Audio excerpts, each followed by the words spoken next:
Hello and welcome to Decoding the Gurus. We're here to look at gurus, what they do and what they say, and analyze it from a critical perspective. Critical but fair. Always fair. Always fair. Reasonable. Fair to a fault. This is a special decoding because we're only covering a segment of a piece of content. But it is a piece of a content of a guru that we've looked at in some depth. That's right. We've gone back to the K-hole. We're in Dr. K content. Ah, I see. So by special, you mean bad. This is going to be a bad experience and an unnecessary source of suffering for me, you, the audience, everyone involved. Maybe. I feel it's more targeted decoding. There's a specific reason that we should cover this content, but it doesn't warrant like the full length, the full, premiere Decoding the Gurus treatment, because it's only one element of the conversation. And also it's been done. We've done Dr. K. We know what the deal is. Oh, yeah. He's been sorted out, right? What else is there to learn? Is there anything new? Well, this is something of an update, Matt, because if you recall, in the past content we listened to with Dr. K, one of the recurrent themes was that spiritual focus stuff was kind of the main thing in his old content, but he doesn't even emphasize that anymore. In the past, I had talked a fair amount about Ayurveda. Generally speaking, when I talk about Ayurveda, I talk about it more from a personality analysis standpoint. And as part of the support for Ayurveda, I cited a couple of scientific papers.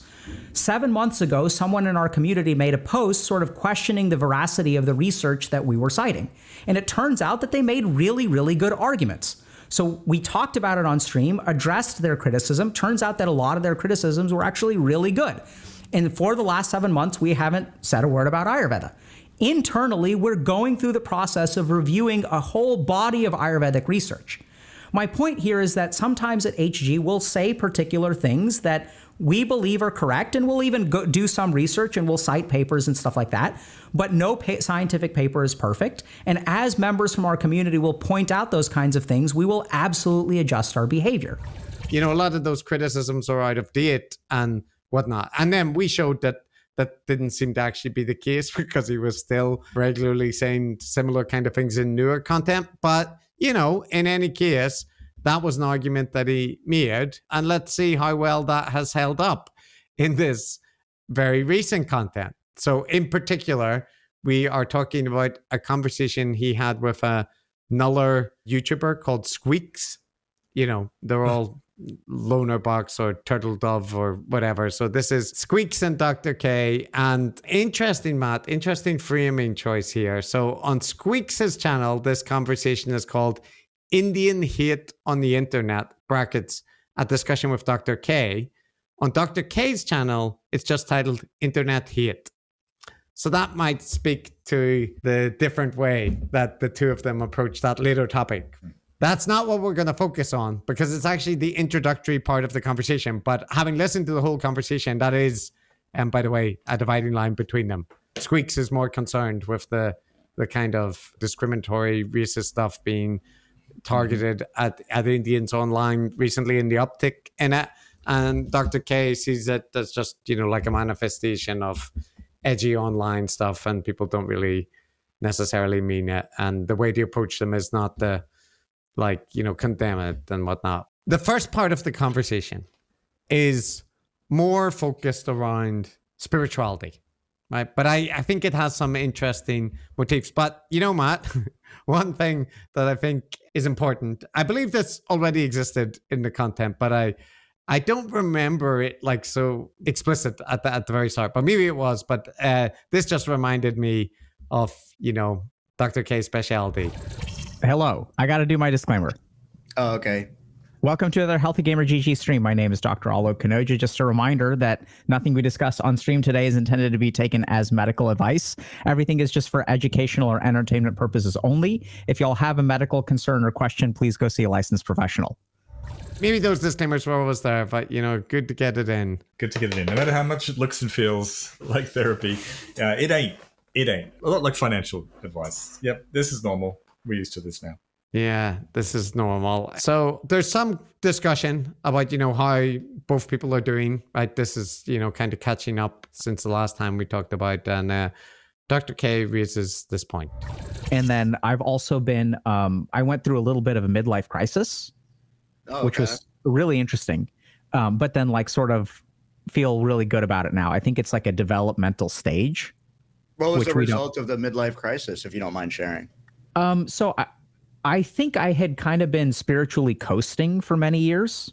Mm-hmm. So I went kind of hard into spirituality because I like, you know, I woke up one day and I was like, what the hell am I doing? Like, what is this? Yeah, sure. You know, it's like, am I just going to continue streaming about mental health and making YouTube videos for the next decade of my life? And how much of an impact is that really going to have? Sure. And what am I on this earth for? We also, you know, it's kind of interesting because we really do try to price our products and services to be available. So one of the biggest pieces of feedback that we get is like, oh, you know, your guide is way too cheap. So people will be like, you should sell it for like $200, $300. That's what medical doctors who sell courses on the internet sell it for. But we're really proud of, or I'm proud of, like the fact that people in 121 countries can afford it. Yeah. But then that also creates challenges from like a financial standpoint because we leave a lot of money on the table. Yeah, it's a very Dr. K response, isn't it? It starts off, like the question is, so how's it been going? And then, okay, well, actually, I had a midlife crisis in the last year, and that was because he's been spiritually coasting. And you don't want to do that. You know, if you spiritually coast for too long, then spirituality will get away from you. Yeah. But then segues from that to, you know, we're basically doing, you know, great, generous things with our thing. We could be charging more money for our stuff, but, you know, we're you know, with our business, we're offering it at a low price, even though we could charge more because, you know, we really care about people. Yeah, those things aren't really connected, but it's just, no, it just breezes through them.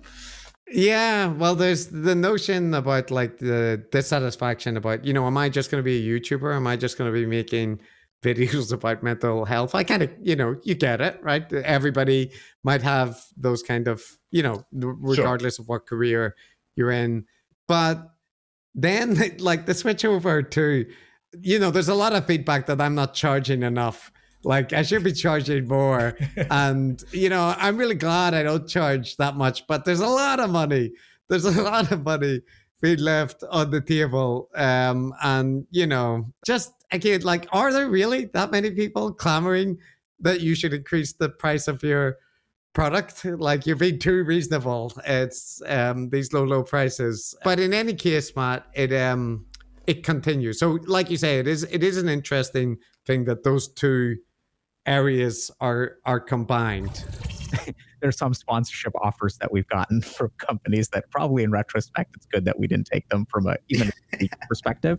Sure. But, you know, sometimes when you get faced with those sponsorships, it's like, okay, do you want to does it feel wrong to you? And how much, you know, how many zeros of money are you going to pass up? Yes. And so I was That's like every sponsor, you have to play that little mental gymnastics a little bit. Yep. Like, is this worth the risk or is this ethically okay to take? Yeah. So, and in our case, it was sort of like the way what I was really struggling with was like, okay, if I take the sponsorship, how much good can we do with this capital? Yeah. Right. It's not, I mean, it's never really been about like, I mean, I play Dota 2, man. Like the game is free. I've been playing it for 13 years.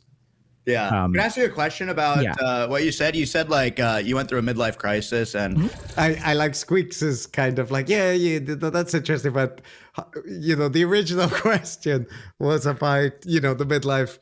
We seem to have got on to like monetization strategies and whatnot. But yeah. Well, it's interesting, isn't it? I mean, like on one hand, like, you know, I totally get it. I empathize that, you know, yeah, it's true, right?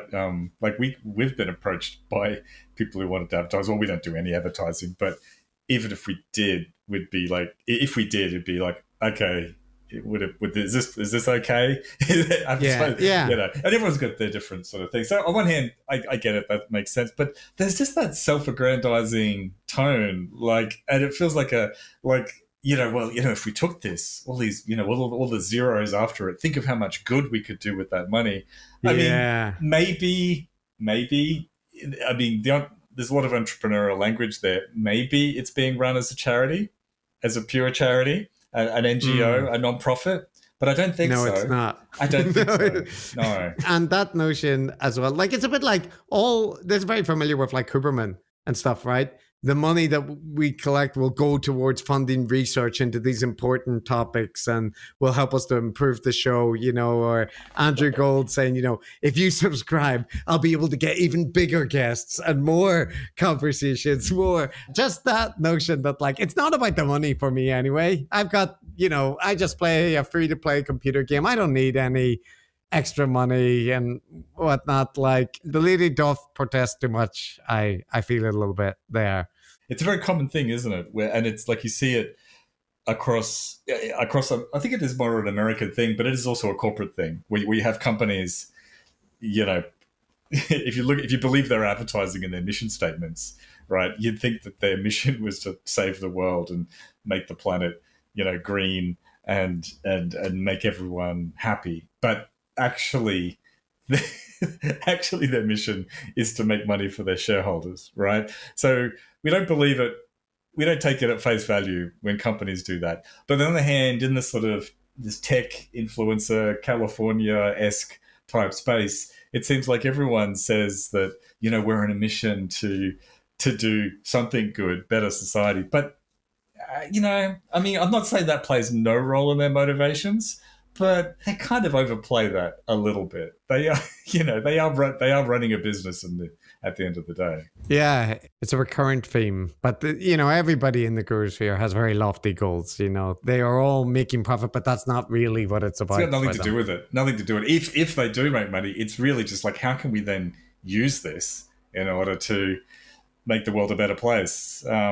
Maybe that's what Jordan Peterson is doing with. At least in his case, he does say, I'm an unrepentant capitalist. I never said I wasn't going to make money, and I'm all about the good deals and whatnot. Like he fancies himself a modern day industrialist or whatever. Yeah. I have to admit, they're a bit more honest about that kind of thing. That's perhaps the difference. But in any case, Matt, so Squeaks was trying to get him back onto the, but what about the midlife crisis? Is that what the midlife crisis was about? And so this is, how this connects in. You said you went through a midlife crisis and, and related to if you really want to be doing like YouTube and stuff all the time. And then you mentioned as well earlier that you're, for the last year and a half, you're collabing with the UN, you're going to the White House, you're making courses. And I know you have this thing called AOE healing, where you try to heal, as many people as possible. What avenue have you found that to be the most effective with your company's mission statement? Great question.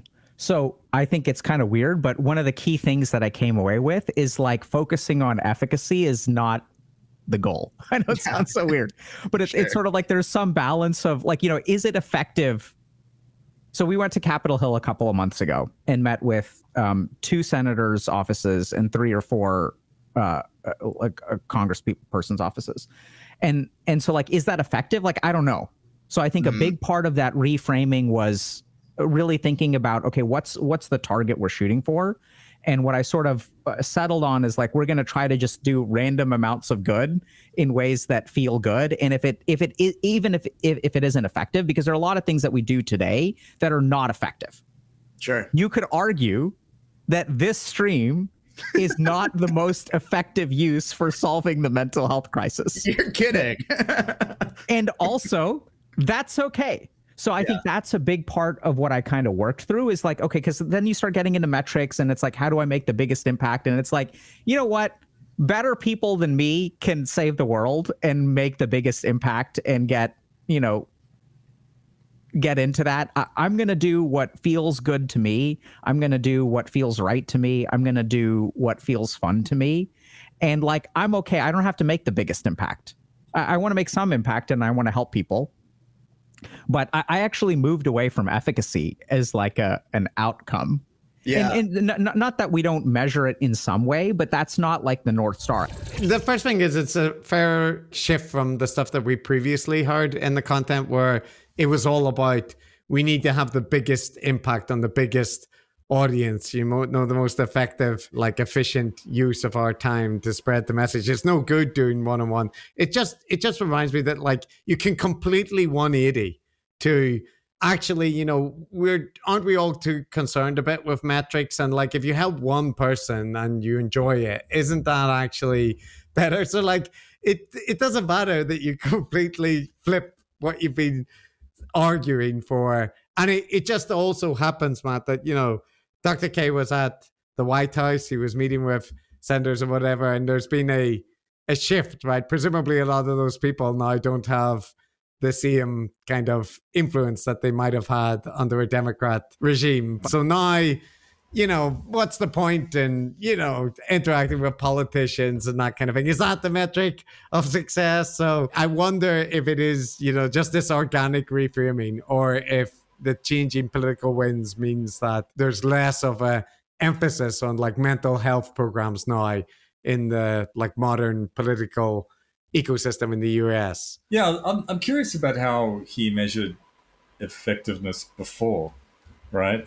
Because I suspect he measured it via subscribers and views and like your standard metrics of like business success. Like it's quite difficult to measure how effective any kind of therapy or any intervention of any kind is. So there's two possibilities. One is, like you said, how many people download, how many people watch and whatnot. But there's the other option, which is that he did mention in previous discussions, about how much more effective their Healthy Gamer coaching system was in post-treatment survey, internal data that they had that showed it was like really, really outperforming other types of therapy and whatnot. So like it could be both things being mixed in together. But in any case, don't get too caught up on those kind of metrics, Matt. So I remember him having a long discussion with people about how the problem with like modern psychiatry was that it didn't focus enough on like, well, it was being effective and, helping people. But apparently now, yeah, but he's talking about he went through a crisis and this kind of made him change his opinion, right? So this opinion has now changed. Yeah, well, people change, Chris. People can change. People change, they do. Can we not let people change? And there's also been another change, because before we pointed out that like Dr. K really could be kind of milking things more. Yes, he has what could be uncharitably referred to as a kind of multi-level marketing thing, but not entirely. But like he had that model of you join and train in the Healthy Gamer coaching system, and then you become a coach and you can earn money for being a coach. So I don't know what way you frame that, as like a professional development or like helping people to become not therapists, life coaches, right? But he didn't have a monthly subscription model. And we pointed that out at the time and kind of, said,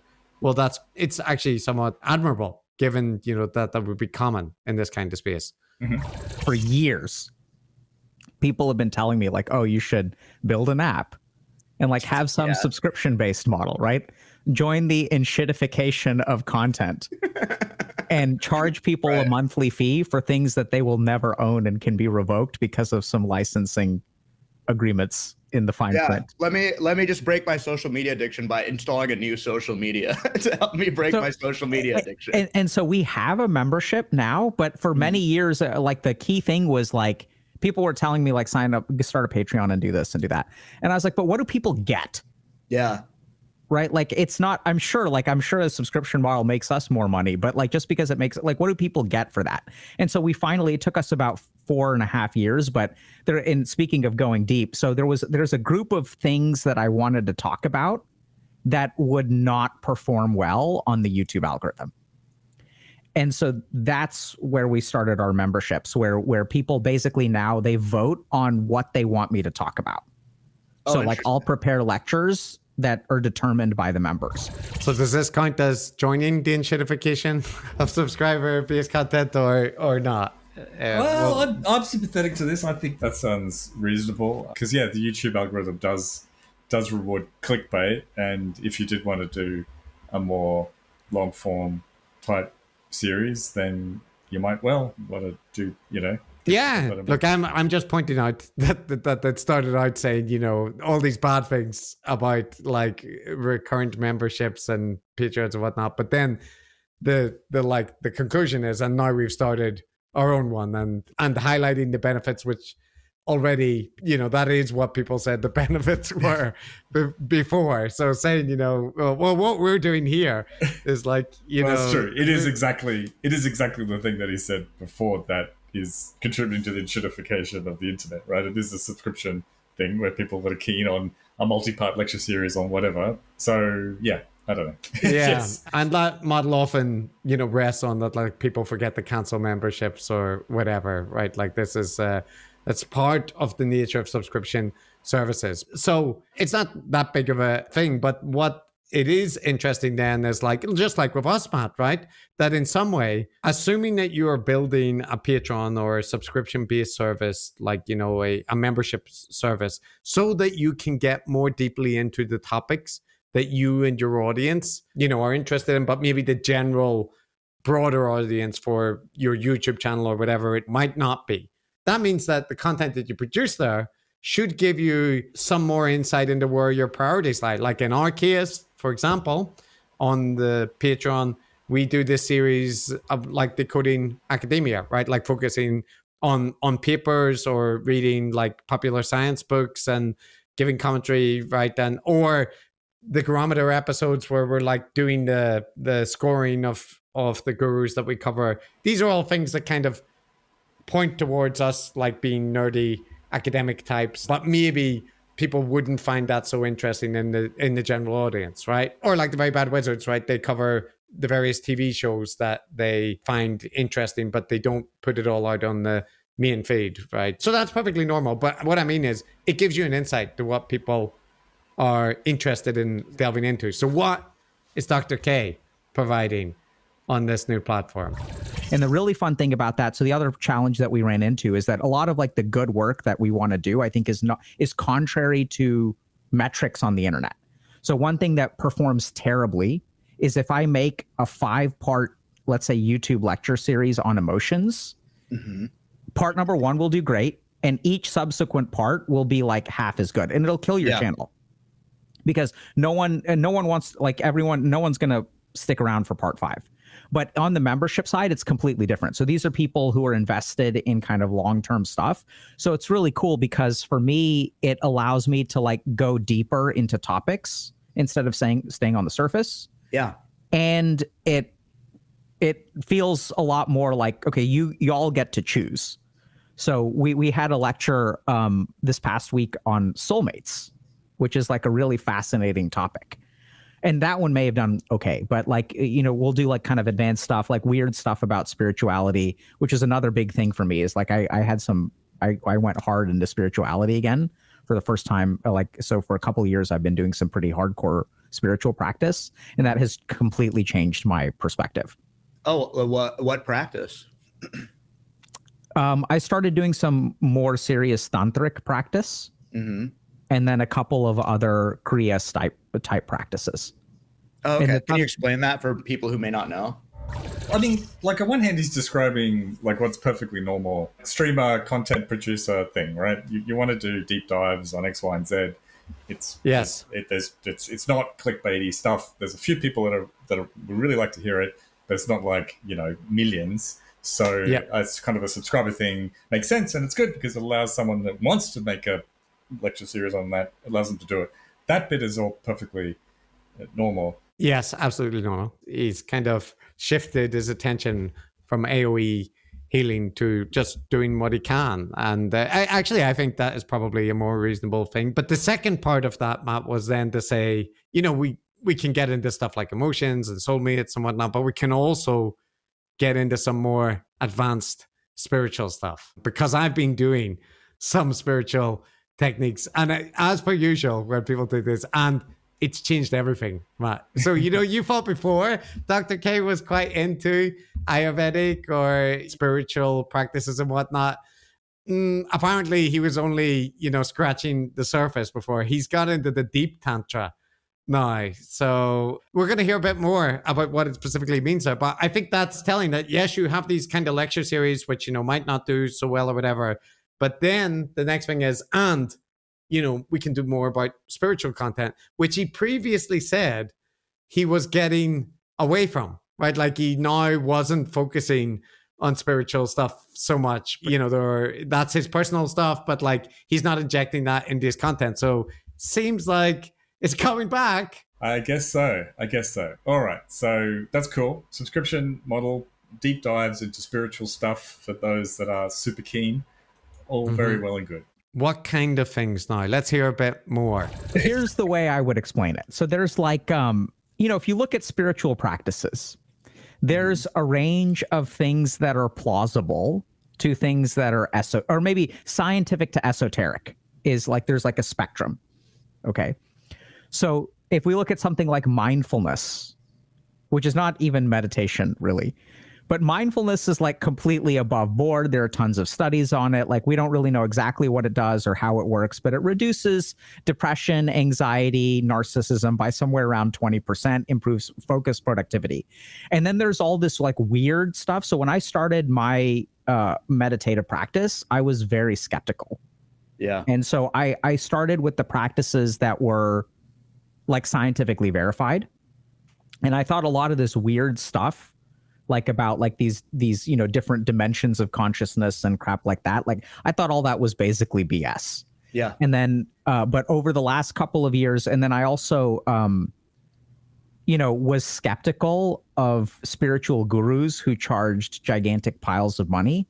Yeah. And then I realized that there are a lot of scam artists there, but that there are some, through my own practice and being a teacher in some ways, I realized that there are like some things that I think are really, I changed my mind on a lot of that stuff.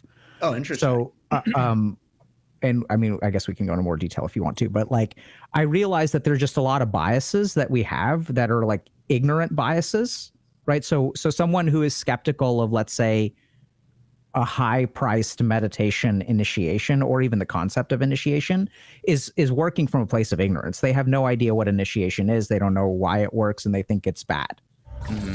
Oh.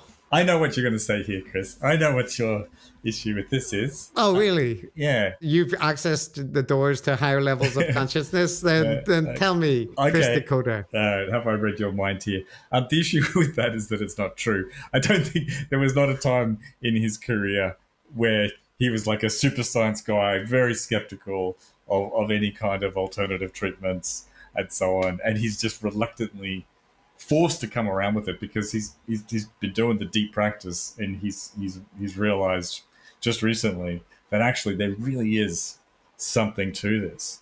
That is not in fact the case. I think he's always been into this. This is not a framework for introspection, my friend. This is something that has been scientifically shown to be baked into genes. Okay? So this is why I emphasize Ayurveda over astrology, because I've studied a lot of stuff. Okay, guys? I've studied like Vedic astrology, not so much Western astrology. I learned how to read tarot cards. I'm an energy healer. And I don't talk about any of that crap. It does impress me that people can constantly repackage the same claim, because we heard Dr. K say this when he was in the previous content, that like, no, I was skeptical, right? But I've looked into these things and I've had my own experiences, and I've recognized, that there is validity. Now, this is not a scientific belief by any means. This is just based on my experience of my own sort of meditative practice. So, for example, like 20 years ago, it's been 20 years ago, I was given a mantra by a tantric in India. And this was a guy who like gave me a mantra, and I was like, I want a mantra that will channel the energies of the universe to like make me spiritually successful in life and materialistically successful in life. And he was like, okay, I will give you. And he just like gave me this mantra, and he's like, just chant this mantra every day and you'll harness the energies of the universe and you'll be more successful than you realize. And at the time I was like a college dropout with like a less than a 2.0 GPA. And I was like, okay, like maybe I'll just do this thing and I'll give it a shot. And what I sort of found is that it's kind of bizarre, but the more that I do the mantra, the more that I saw it absolutely helped me spiritually. And then also like helped me materialistically in some weird way. And I've had some sort of experiences in meditation where I sort of feel connected with other things. So again, he's had the same discovery, and it's always going in the same direction. It's always that like the more esoteric practices or whatever are actually, there's something to them. And look, generalizing up beyond Dr. K, I mean, this is a very common rhetorical technique. Yes. So the why I left the left. I am just I'm a very liberal guy, very progressive, but man, the things that have been going on recently, it's forced me to realize is that they're actually all crazy, and I have to be a right winger now. We've seen this across multiple things where you set it up as in you are one of the people of the thing that you're against, right?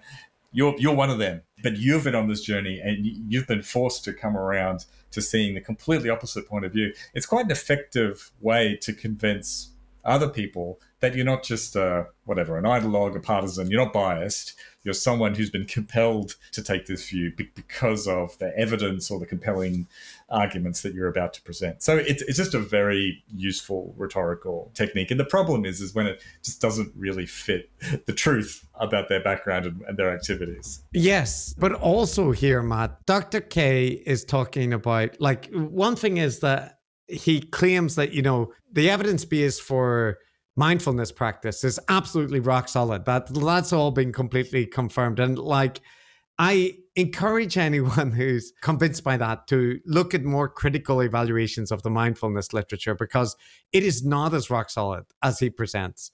Generally, yes, people do report like feeling better after doing, mindfulness type practices. But what tends to happen is, like, when you compare that with controls, where say people are taking tango lessons or doing exercise or going swimming, whatever the case, that you often don't see these dramatic improvements, right? So there's a lot of issues with low quality studies and non-pre-registered small samples, et cetera, the usual kind of thing. So he's presenting it as there's this bedrock of completely validated science that we know these practices definitely improve things by 20%. And first of all, that's wrong. But second of all, he then is saying in regards the more esoteric stuff.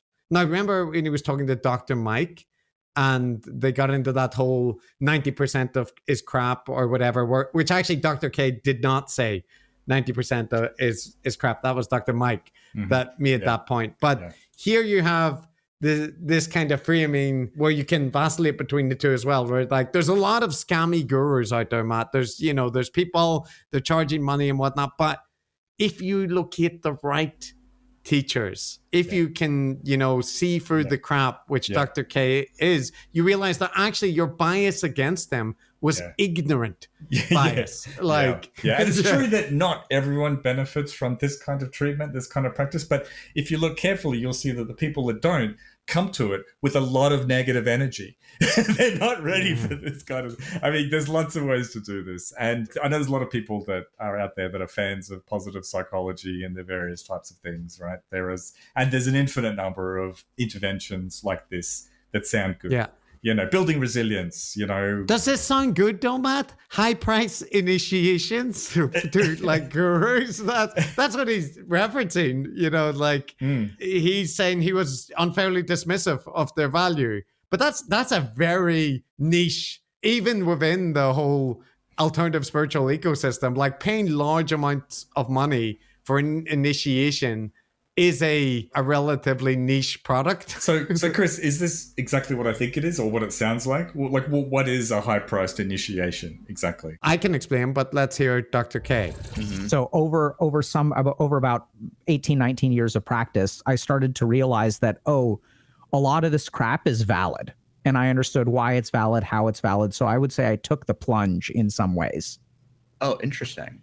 And did a couple of things that I had avoided. And I also realized that I had avoided those things out of essentially a certain degree of ego and ignorance, because I don't really know what it's like. I don't know. I'm just judging. If I see a big price tag, I think that this person must be a scam artist. And so I did a couple of those things, and it's been quite revolutionary. Wow. I'm so curious on what those things were.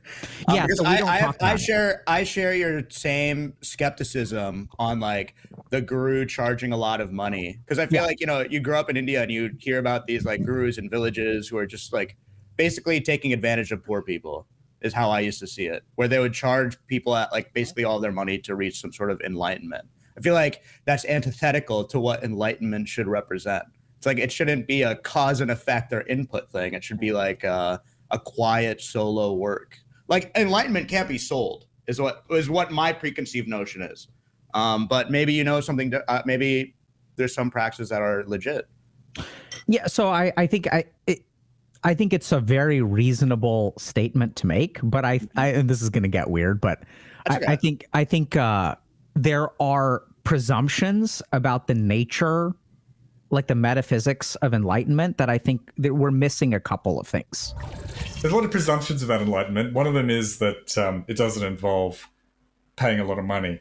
Yeah, that's prejudice and ignorance. Unfortunately, a lot of people think that, but it's just purely out of ignorance and prejudice, I think. I love Dr. K's doublespeak, right? That's a very reasonable statement. I had the same, preconceptions, but like if we can just break out of that paradigm and get through our, ignorant presumptions about things. And he's a master at this, and he's got these little phrases, and of course one of the most common ones is that's a great question. That's a great question. You always know that's going to be a launch pad for something when that comes up. Or like he said there, this is going to get a bit crazy. Yeah. There's going to be a setup for him doing a Jordan Peterson-esque kind of massive loop of double talk so that you're sort of baffled by what's going on and you're just going to kind of nod your head and go, oh, okay. So he does go on a bit more, Matt, about, specifically what he's talking about here, right? The presumptions that we've built up and like why they might not be valid. So can you buy enlightenment? No. Of course not. But can you level up your propensity for enlightenment through payments? Wow. Well, that's a different thing entirely. So one good example of this is diksha, which means initiation.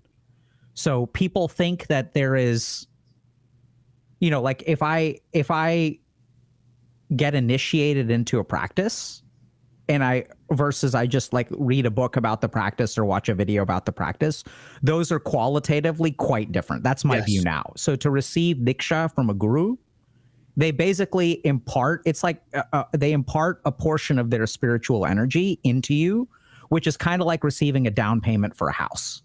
Mm-hmm. So it's like when your parents give you a down payment for a house, like it drastically changes the trajectory of your financial situation, right? So instead of like starting in debt, and so the efficiency of the growth increases very rapidly when you receive diksha. Mm-hmm. And so those kinds of concepts I didn't really understand very well until I started digging into it more and more and more. And then that begs the question, what does spiritual energy mean? So then that's a whole different conversation about understanding that the reason that meditation works for some people and doesn't work for other people is because of like this, basically the spiritual energy accumulation stat, which you can meditate and it can have some mental effects and some physiological effects. But there's a third dimension of like leveling up, which is really what matters for enlightenment. And I would agree that enlightenment can't be bought or sold, but there are absolutely certain techniques and certain things that can increase your propensity for enlightenment. I believe that. Okay. I don't want you to dunk on this, Chris. Don't dunk on it.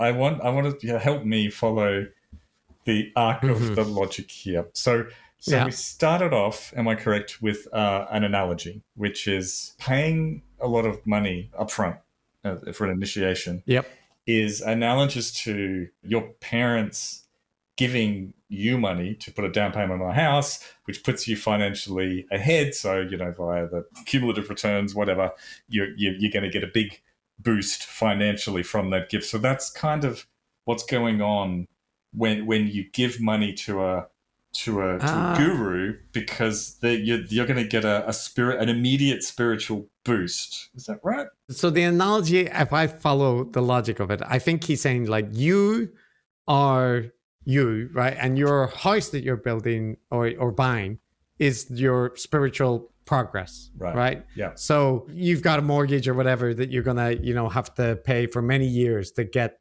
that you own the house, right? But you could have an outside source come in and help you by giving you like a big chunk of money, right? So like that is providing a big like down payment for the house, right? Like at the start of your mortgage. So the guru is giving you the spiritual energy in a big boost at the beginning. Is that right? So I think the confusing bit in this analogy is that it's the guru giving you the money in terms of the guru being your parent who is giving, the helping you to make the down payment on your house. But of course, in the actual setting, it's the other way around. You are sending the money to the guru, who is then sending you, the spiritual energy to help with your spiritual progress. Because spiritual energy works the same as compounding returns on financial investments. I get it. All right. So that's a way in which giving a guru a lot of money is actually a good thing, and that's why it helps you become. If you assume that they can transfer something over to you in return for the large amount of money, I would assume they can. I mean, why wouldn't they be able to, Chris? They're gurus. They can transfer spiritual energy. Why wouldn't they? Yeah, and like, of course, you can't buy enlightenment, Matt. As we've said, nobody's talking about buying enlightenment. No.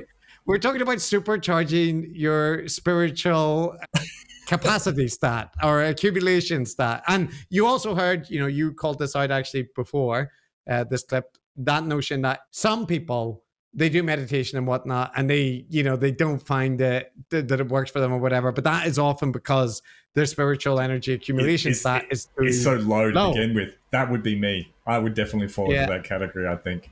Yeah. So if you had put a down payment to a guru, right, they could have sent you their spiritual energy and helped you out, and then the meditation would have been more beneficial. So now, of course, my problem is you don't want to send the money to like a charlatan, because then you will get the benefit. And there's a lot of charlatans out there, so you have to be able to discriminate which ones have got the goods and which ones have not. But the high price tag, that's actually not a way to discern between them, because the real ones are charging very high. Now, why are they charging so high, right? I understand the concept of apprenticeships or whatever. You need to go and study with the guru for many years to display your devotion, and then they will finally provide you the teaching, that you need.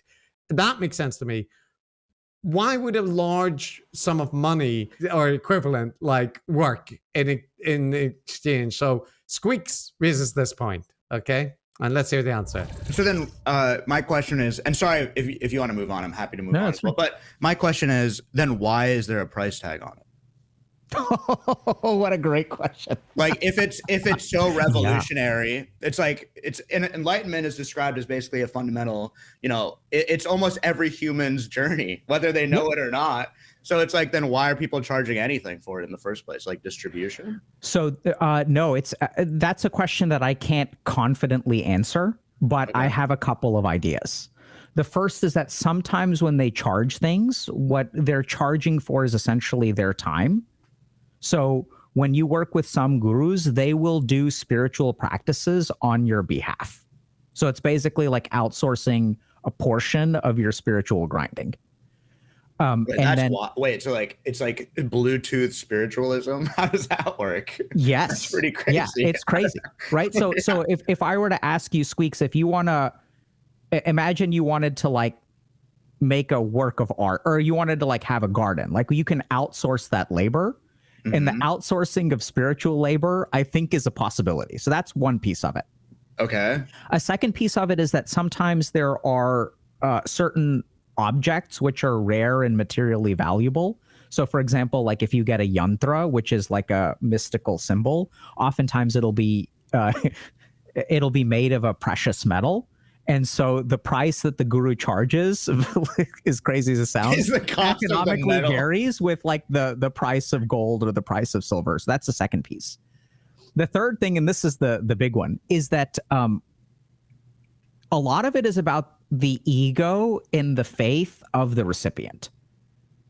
So let's say I have $100, and when I say to myself, I'm going to spend $50 of my $100 on a spiritual thing, I think it changes something internally within me. So I suspect that is a big part of it. But why do they charge so much? I'm not sure. Well, he's not sure, but he's given three compelling very compelling reasons just there, Chris. I mean, Squeaks represents all of us. I think Squeaks he's got questions. We've all got questions. And okay, well let's deal with the simplest one first. Look, clearly you're going to need the precious metals for the fancy for the fancy doodads. esoteric implements. Yes. You're going to need that. You're going to need that stuff. All right. You can't make something out of copper. Or stainless steel. The more rare and expensive the material, perhaps the more spiritually potent it is. Well, I'd assume that I take that for granted, Chris. Clearly, you don't want like a plastic trinket. No, God.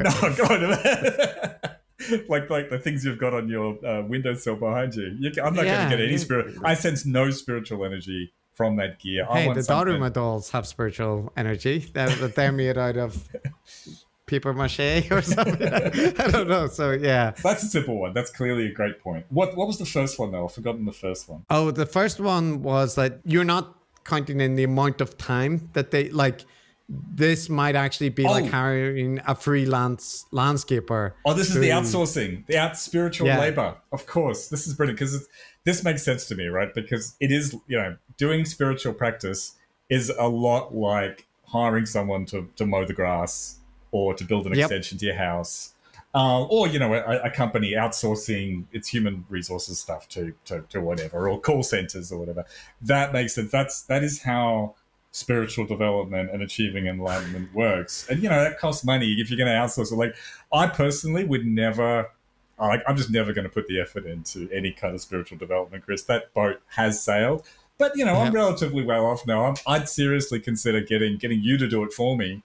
But does it work like that? Because one point to note here is like, so when it comes to like hiring laborers or garden landscapers or whatever, you hire them for a specific project and they produce it, right? Or they, help you plan it out or whatnot. But like, they're not doing that on their own, right? Like they weren't working on their own garden.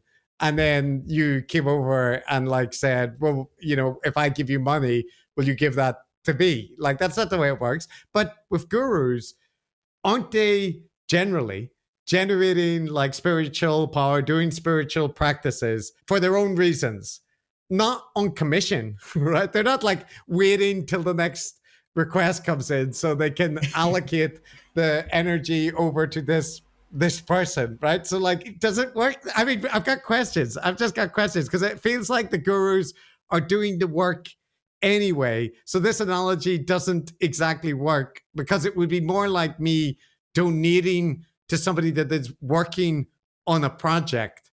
So like I can get my name put on the project like this person donated, right? But in this case, he's talking that they will transfer some spiritual energy to you, possibly through a metal object. And in that case, is that not available to other people? I think the most reasonable version of that first point is that gurus are like expensive lawyers.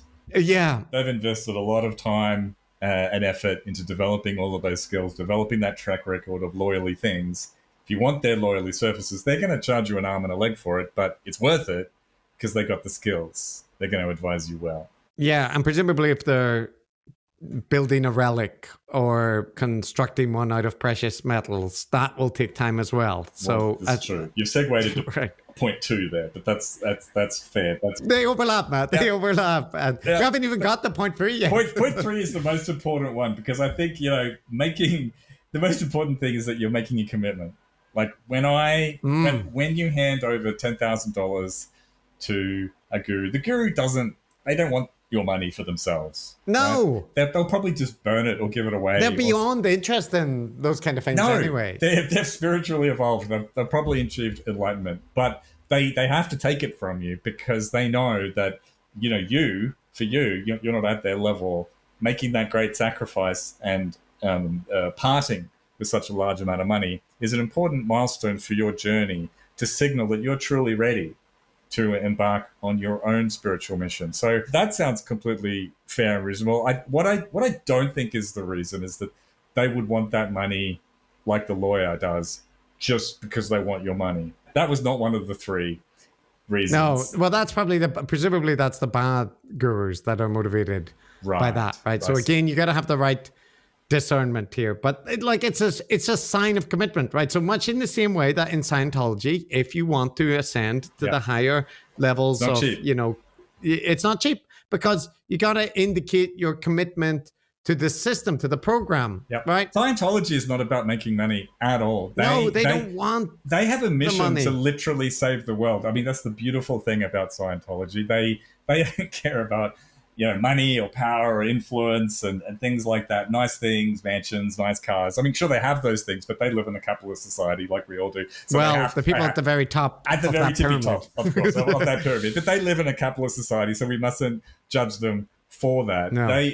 Their mission is actually to save the world from evil aliens or something. I've lost track of their exact mission, but I know it's very good. I think he's describing the same kind of thing. Now, Matt, we're all being awful sarcastic here. Are right? we? Aren't we? Are we? Are we being sarcastic enough? But yeah, so I do think the parallels that we're drawing here, unlike the analogy to the confusing analogy to a landscape gardener or a guru or your parents who giving is your you parents sending you money for a house. Those are confusing analogies. They are on many levels. But us pointing out that this is the same logic that pretty much every predatory cult and multi-level marketing scheme operates on is much less of a stretch, right? So actually, our good friend Squeaks raises a comparable example that we haven't raised to say, isn't this a bit like, and let's see what he compares it to. Because it's sort of like the same argument of like a lot of hustle culture bros. Like it'll be like, sign up for my course and it's expensive, and if you don't pay for it, it means you're not fully bought in. So don't waste my time. You know what I mean? It's like it's almost an impossible thing to break through because it logically makes sense, but it's like, yeah, but like if it was that revolutionary, why is it so expensive? So I don't know, but so I think there are a lot of attitudes around money and worth. Mm-hmm. Right. So I think for me, like, and this is a big part of what I've learned over the last couple of years is like the importance of faith. I don't mean faith as in like believing in a particular God. What I mean is that, see, when it's hard, it's kind of hard to explain, but when you take the plunge, that's what it was for me. There's a drastic change to the way that you approach your practice. And when I'm sort of sitting there from the perspective of being the judge, right? I'm judging whether this is okay or not okay. Anytime you judge, judgment requires an understanding of something, right? In order to judge something, I have to say this is good or this is bad, which means I have to have a certain impression of it. Does that make sense? You can't judge without knowledge. But I feel like if something doesn't make logical sense, then even if you don't understand it, you can judge it. Like if I was like Dr. K, like I could just make up some random shit that doesn't exist, and then you would inherently judge it, even if you're not a subject expert. Totally agree. Mm-hmm. I'm just saying that there's judgment. Where there's a second part of this. Sure. Right. Okay. So your judgment is based on logic. Fine. It's based on. That's my point. Is that you can't make a judgment without knowledge. Sure. Okay. Right? Agreed. Yeah. So now there's a certain problem, which is that if you have knowledge, your receptivity to new knowledge goes down. Sure. Yeah, that's. I've come to appreciate Dr. K for his incredibly confusing answers to things. Remember, it's easy to forget. And I remember this when we covered Jordan Peterson, how he'd be asked a straightforward question, then the journey would commence and you would embark on this thing. And remember, the point being raised here was not a pretty good one, which is, hey, but this is the same as these, these fitness bros, these optimizer bros who are saying, yo, you got to give me a whole bunch of money, or you're not even, I got to be sure you're committed and stuff. And he goes, yeah. But, and he starts off with that statement, well, there are a lot of attitudes about money and worth. Which is kind of like such a neutral kind of thing. There are, Matt. There are. Are you doubting that? Yeah. And then he sort of gets a little tied up for a little bit because he's like, it's difficult to explain. Faith is important, though. But that's right. He goes back a few steps. And we start off with, Well, first of all, the minute you start thinking that way, you're making a judgment, right? So we've gone back a lot of steps, right? And he goes on to talk about, this is while it's necessary to make judgments, it can involve your pre-existing prejudices and biases. You've got to empty your cup and so on in order to whatever. But basically, remember the question that he's replying to and consider this answer, which is, wow. I like how he starts off with that, it was the previous clip, that maniacal laughter. And that's a great question. Yeah. Like whenever somebody finds like a whole bunch of empty liquor bottles under my bed, I'm just going to go, that's a great question. What are they doing there? Yeah, that's it. And I do also like that, you mentioned the empty your cup analogy. There's actually quite a bit of time spent outlining specifically that in great detail, right? Which we should know if we're familiar at all with like, kind of contemporary spirituality. The notion that you go into a thing with your prejudgments, your ideologies, all these things, your cup is full, you cannot absorb the new knowledge. You got to pour your cup out and be receptive, and then you can learn new things, which, as always, Matt, there's a version of it which is fine, which is like you have this student who comes into a course with a whole bunch of ideas. They don't actually know the subject as well as they think, and they have to kind of like stop trying to preempt, whatever it is. So that's the reasonable bit. But the other bit is the version where every single charlatan on the planet says, you are approaching this with your preconceived notions. Like, look at you questioning why you have to make a deposit in my bank account for $10,000. This speaks to your resistances, your lack of trust, your your obsession with money. That's right. You need to open up, right, to receive what it is I'm going to give you. So yes, there is a reasonable version of it, but the application here just leaves the door wide open to saying, hey, put your critical thinking, put everything aside, and just totally basically accept whatever it is I tell you to do and what you should think. And the analogy he gives in terms of that sort of emptying your cup thing is he says, like, for instance, my parents, if I were to tell my parents that arranged marriages are bad, then they would have trouble receiving that new knowledge because they've already got preconceptions that arranged marriages are good. And I think that's a pretty poor example, right? Because what he's talking about there is an opinion, right? And of course, if you've got a strong opinion one direction, then if somebody comes to you with, hey, what about the opposite? Then you're naturally going to be resistant to it. But in the vast majority of cases, if we're talking about actually increasing your knowledge, right? Actually having knowledge in the area is helpful to you. Every advanced thing that I've learned in statistics has relied upon other things that I know about statistics and mathematics and so on in order to build on it. And knowledge, like actual, like genuine knowledge, not this flaky, woo type stuff. Actually, it is an incremental thing. It doesn't involve having a blank slate and emptying your brain. Yeah, I think you're right that like in the vast majority of cases, like, knowledge is built on foundations of related topics and whatnot. So it's not great. And the other point is, like you said, this starts out with a very specific question.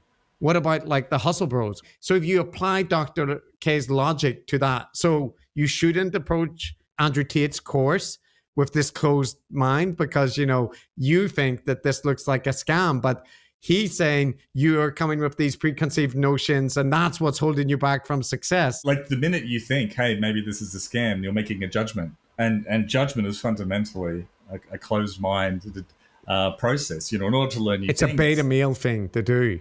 Yeah, that's right. Just the logic is not good. Like the logic is not good in many ways. Now, here as well, Matt, part of the reason I was interested in this is like, do I think Dr. K is going to start offering high-priced initiation, spiritual initiation to his listeners? I don't think so. I give him more credit than that, but he's certainly laying the groundwork for that being a reasonable thing to do. That's right. And in very Dr. K fashion, because he is the master of the judo flip, I mean, that would explain the groundwork he was laying at the beginning, really emphasizing that they don't care about money. They leave money on the table. They walk away from it again and again and again. Numbers with lots of zeros behind them. But, now they're trying to reach as many people as possible, but now they realize it's okay. You can just, you don't always have to be changing the world, doing the largest area effect you can. Sometimes you just want to do deep dive stuff. People are going to pay some money for it. And now there's this long discussion about money for gurus. Also, actually related to that, originally, his listeners actually wanted him to charge more for his courses, but he wouldn't, because he had this point of pride that it was affordable and reasonable. And maybe it's for their own good. Maybe it's in maybe it was ignorance and bias that was preventing him from seeing. Well, if there are cases where you could charge a lot. I don't know whether he's going to charge a lot either, Chris, but I do know that if he does, it'll be for the good of his listeners, of the people that pay. It's going to be for them, for those reasons he described there. Yeah. So Squeaks also had a meditation practice, right? He actually had one for 2 years that he was doing half an hour a day, he says, right? Which is, relatively sustained meditation practice. And, he talks about it, and he basically says that he was getting some benefits from it, but it didn't really last. It didn't really change things, right? And he tries to explain, some of the benefits he got out of it or whatever. And I want you to listen to Dr. K's reaction, because it sounds very familiar to previous interactions that we've heard when people describe, that they've had some experiences and how these have influenced their life. So what I'm trying to say is meditating allows me to explore myself a little bit more, so that when I am with someone or when I am in a group, I feel confident in my internal being, where I don't have to feel like I have a need for micro adjusting or whatever. So that's something that work? I have no clue. I've got no idea. That's the magic of it. I think it's like, and if I was to sort of logically, try to look at it, my thinking is, it just like when you are in a silent room, it allows you to process prior traumas or prior experiences that you have in a way that it like cleans your inside spiritually, so that when someone else is with you, you feel just more confident. I don't know how to explain it, but that's my best attempt at logically explaining. Give me a second. Does that make sense, or was that just jargon? Oh no, it makes a lot of sense. Okay, good. We're gonna learn a couple of things. something about that tone of voice that makes me uncomfortable. Yeah, that feeling that he's got when he's struck gold. There's some deep psychological, clinical wisdom about to come up. Yeah, I guess, look, it's not our business to criticize these things. A lot of people like to talk psychobabble. Psychobabble, Matt. Don't be disparaging. Processing your trauma. I don't know. People can't have trauma and process it. Excuse you, me. I know you're standing in for the Reddit. No, I might be somebody that's very into that kind of self-work. You don't know. You might just be judging me. Trauma exists, but a lot of people that talk about trauma, I think there's a pop culture version or an indulgent version of talk therapy, which is incredibly popular. Yeah, like in Larry David world, everybody is doing therapy, right? They all have their therapist, and they're all doing the internal work. And this is also a thing that you see when you're like watching The White Lotus or whatever, right? That the rich characters will all have their therapist back in their city or whatever. So yes, there is that. Use that language. That's right, and it's a cultural thing. That's all I'm saying. It's sort of accepted in certain milieus as totally normal, totally valid, all that stuff. I'm just pointing out it's a very specific cultural practice. Yeah. So, okay. They go on and they have more discussion about Squeaks' meditation experiences and what he may or may not have got out of it. And this thing which comes up a lot, Matt, in the content we cover about being authentic versus reacting to what others or social pressure, like the heterodox gurus talk about it as well, but it's a recurrent theme in pretty much all of the content that we look at, including like the optimizers and whatnot, right? But here's Dr. K's kind of approach to that, because I think it's hitting on similar themes. When you are with other people, your impression of who you are is fractured between your experience and their perception of your experience. So if I go to school with a Ninja Turtles backpack and I'm excited because I like Ninja Turtles, I wanted this Ninja Turtles backpack. I'm happy. I'm like, I got my Ninja Turtles backpack. And the second kids start making fun of me, this is very confusing. Yeah. Now, there's a part of me that loves it, and there's a part of me that like doesn't love it, and I'm getting really confused. And so then over time, what starts to happen is we start to compromise who we are. We try to reconcile this internal thing with this external impression. And we slowly, and this we understand, right? This is why you are getting tons of Slack messages, because you compromised what you wanted for the sake of the world around you. And as you compromise in that way, generally speaking, it leads to unhappiness, because I'm the most happy when I'm with my Ninja Turtles backpack. Yeah. Yeah. So if we think about the purpose of meditation, or not the purpose, a purpose for you is to more solidly connect with that internal sense of who you are. But this is important, not in a way that's temporary, but in a way that you carry with you throughout the day. Yeah. So as you carry it with you, as people start to judge you, you acknowledge that judgment. You can even acknowledge like the necessity of, I don't know if this kind of makes sense, but you can acknowledge the necessity of playing the game, but your internal investment is not there. Right? So I can look at the situation and say, I need to shave today because I'm going to stream. I don't care about streaming, but I recognize that if I don't shave, there will be some consequences. I don't have to be emotionally invested. Detachment, Matt. Detachment. Yeah, detachment. But it's detachment, but it's also just a perfect reflection of American culture and modern Western culture in general. To Dr. K would not like this. He would not like it you is. say that's what it is. It absolutely is. Because, as anyone who's, got this sort of background in social psychology, anthropology, or whatever, humans are social animals. Yes. But in the popular culture, and you mentioned this at the beginning of the show, there is this concept that there is this pure you that is there on the inside. It's authentic. Yeah, this Rousseauian child of nature, that wants to grow and flourish. And there's a society out there. There's other people, right? They're going to be judging you, controlling your behavior, expecting you to shave, you name it. So this perfect you is rubbing up against this outer society, which is harsh and mean and uncaring. And what you've got to do it could be traumatic, a lot of that stuff. So what you've got to do through the self-work is to more accurately find that real you and express it, your individual self, more and more fully. And I'm not judging this point of view. I'm just pointing out that it's not psychology. It's rather an expression of a certain set of cultural values, right? And that's what is so appealing about it.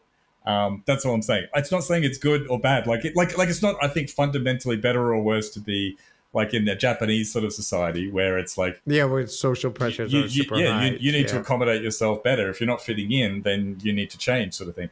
Like that's not necessarily better or worse, but both of them are just social constructs. They're like cultural values that he's expressing using psychobabble. Well, I will say though, Matt, in Dr. K's defense, you didn't expect that. No, that there are a bunch of spiritual traditions, including from Vedic traditions, where he's mostly drawing from, where there are concepts that there is a more pure, crystalline, permanent essence or underlying that you can uncover through spiritual work, right? Yes. So there are other systems beyond the individualistic New Age version, which does tell a similar story of uncovering the debris put there by society and conditioning to help you uncover, your spiritually pure essence. So it's not only modern Western like self-work that has that concept. Agreed.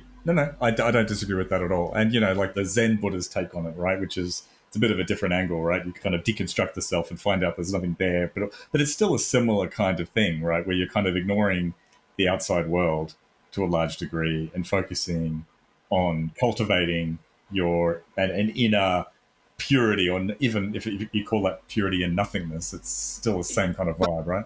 But there's still this notion in Buddhism and Zen Buddhism and most of those traditions where that's a stage where you then pass through and you are then able to be, like in the world, and you don't need to be meditating or isolated or whatever, and you're Yeah. kind of self-realized, self-actualized. Yeah, and- So he's saying, because he's saying no, you might still shave for the meeting, Yeah. right? Because you like the Matrix, you see all the paths of consequence and social Yeah. appropriation that will come. So you're Yes. doing the same thing that everyone else is It doing. just doesn't matter But to you. you're doing it. I get it. Yeah. I get it. You're putting on underpants in the morning. You're more superior. Out of consideration for the rest of society, even But though you're doing that in a better way. You know that underpants don't matter, but you're putting them on because but I'm not actually having a go at Dr. K, or I mean, because it's an incredibly common zeitgeist, Yeah. right? And I'm just saying it's not psychology. It's for most people, it's an expression of the sort of cultural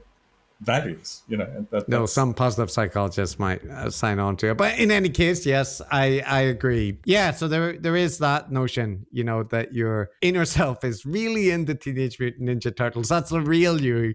And society says you can't wear a Teenage Mutant Ninja Turtles backpack as an adult. They say it's not okay for you to go into your work meeting with a Turtles pencil case. But the counterpoint is, by the way, the counterpoint is here that maybe social learning is really important. And if you're raised by wolves and you grow up without social influences whatsoever, like in the case of the Teenage Mutant Ninja Turtles backpack, it's probably the case that the other kids are being mean and it's perfectly fine to like Teenage Mutant Ninja Turtles, right? But a lot of the time, through development, like a lot of the things that people do kind of instinctively are incredibly inconsiderate, are incredibly selfish, are incredibly annoying. Whole bunch of things, right? And we learn from our parents, our families initially, and then through our social groups. So an alternative point of view is that actually social learning is important, and it's not always about ignoring social feedback and discovering that is not important anyway. Yeah. Like you can actually learn things from other people and from, that in certain situations, what you really want to do is not actually like the most important thing to consider. May not be, that's right. It may not be a great idea. It could be that the way that like when people are like, staring at you with their open mouths, like shocked and disappointed, sometimes they're not just judging you out of pure meanness, spite and malice, right? Sometimes it's you, right? Well, be that as it may, Matt. So there's another message, and this is, I think, recurrent. This is actually fairly consistent in Dr. K's content, but a lot of doctors don't get the insights that he's talking about. There's a lot of thing in Ayurvedic practitioners where most of them or a lot of them are doing things that are, not well supported. But there's that little core nugget at the top that actually is really the good stuff. And it turns out meditation teachers suffer from the same phenomenon. So listen to this. I find it interesting, Dr. Case. I've never heard someone ever say the phrase like meditate with a goal in mind. Like I've heard gurus and many people say to me, like, you should never meditate with an end result in mind, that you should meditate and find what those end results are. Does that make sense? Have you heard that? Yes, okay. I've heard that. So let's understand 2 or 3 things, okay? Okay. So I think that one of the biggest problems with meditation in the world today is that 99% of meditation teachers are like pretty bad at it. I know it's a judgmental statement. But I think Balvihar is a great example. Sadly, Matt, that means you've got, only a 1% chance of getting a meditation. So like you're actually in grave danger if you're doing meditation or at least of wasting your time, right? Because like, what's the chance that you're going to locate the 1% who are actually giving, well, I guess you could increase your chances if you paid them a huge sum of money because the real people, that would be a sign of commitment. But I don't know if you clipped this, but elsewhere he says that it's almost basically impossible to tell the difference between a guru that is the real deal and a guru that is basically ripping you off, taking you for a ride, because all the indications are exactly the same. And right there he's saying that 99% of them is bullshit, right? You got a 1% chance. So if you took what he says in these sort of throwaway statements at face value, you should run, you should take our advice basically and run for the hills whenever some guru is offering to charge you an awful lot of money to show you the path to enlightenment. But that's not the conclusion or the narrative or the argument that he's making, is it? No, just to remember, we're going through like a bunch of connected things, but this is what is the midlife crisis that occurred? The midlife crisis was like, I'll focus more on individualized programs and teachings and more spiritually advanced stuff. Like what? Well, I'm getting my own initiations that are like high priced and people think they're bad. And then moved on to squeaks. Well, I have my own meditation practice. Yeah, most of that is like not good. Actually, most of the meditation that people do is pretty bad. So I'm just saying, like, you put those together and like, well, the good thing is Dr. K has been able to identify, good teachings and effective teachings. So I suppose if you find someone like Dr. K, they can help at least point you in the right direction. That would right? be the implication. That would be the implication. It's the implication. It's just the implication. So Squeaks, I think, was talking about like being a little involved with transcendental meditation.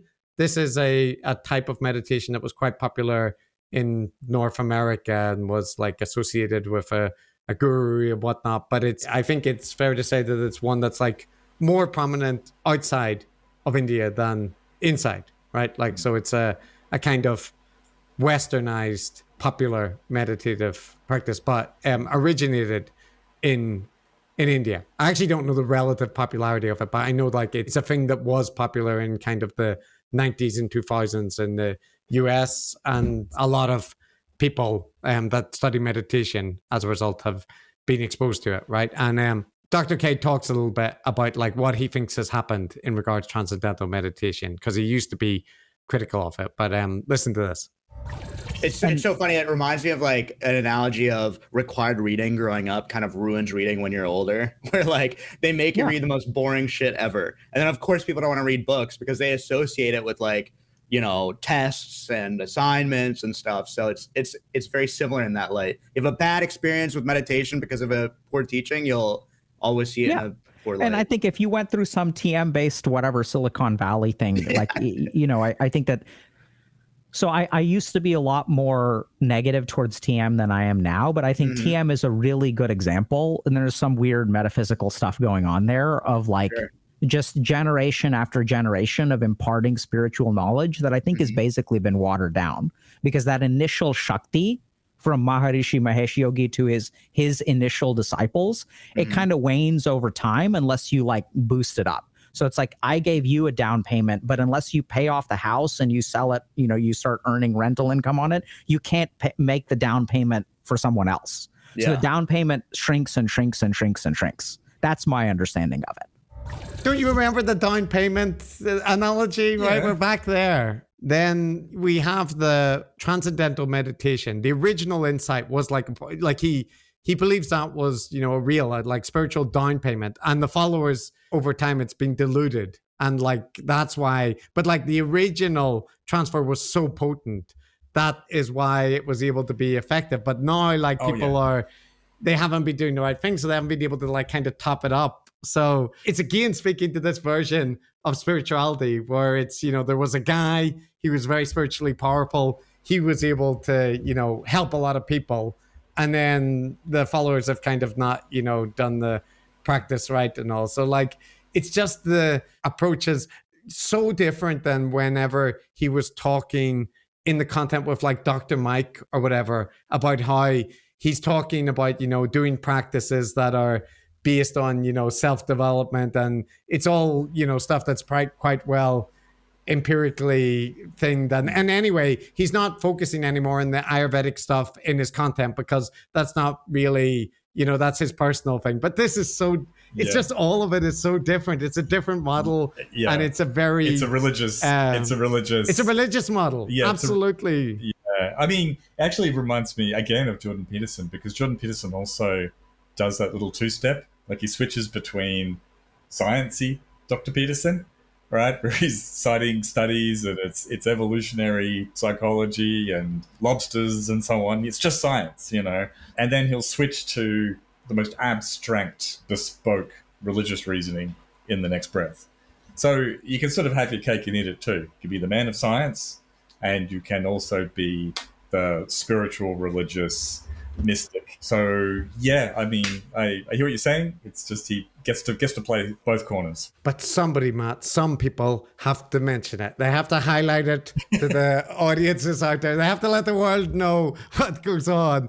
And when people completely, contradict what they claimed in other contentious interviews around this topic. So that's why we have done That's why we do what we do. That's why we do what we do here. Somebody's just going to point it out.